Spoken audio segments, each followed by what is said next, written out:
શ્રી ગણેશાય નમઃ.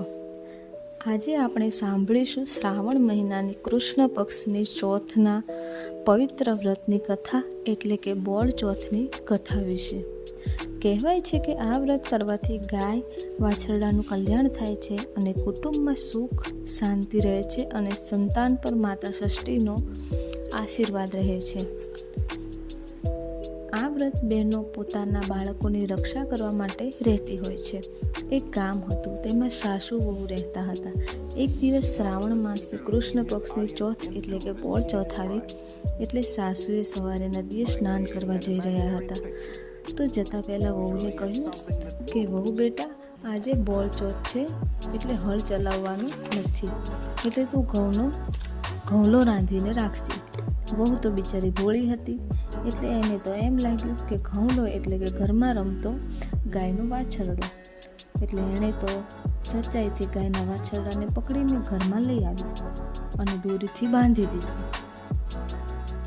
અને વિચારી લીધું કે આજે આને રાંધવાનો છે. બિચારો વાછરડો તો બોલતો રહ્યો, પણ વહુએ એની વાતને સમજ્યા વગર જ ચૂલા પાસે રાખી દીધો. સાસુ નદીએથી પરત આવ્યા અને દરવાજો ખોલીને જોયું તો ગાયનો વાછરડો દોરીથી બંધાયેલો હતો. આ જોઈને સાસુ તો ચોંકી ગયા અને એ જ સમયે ગાય ઘર તરફ દોડીને આવી અને શિંગડાથી દોરી તોડી નાખી. વાછરડો મુક્ત થયો અને આ દ્રશ્ય જોઈને સાસુ વહુ બંનેને સમજાયું કે આજે માતા ષષ્ઠીની કૃપાથી જ વાછરડો બચી ગયો છે.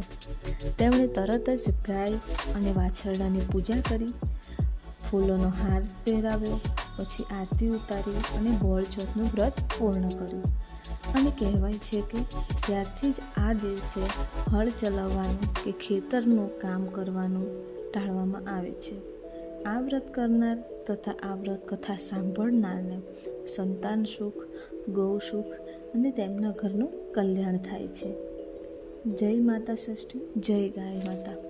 જો તમને મારો આ વિડીયો પસંદ આવ્યો હોય તો ચેનલને લાઈક, શેર અને સબસ્ક્રાઈબ જરૂર કરજો. ધન્યવાદ.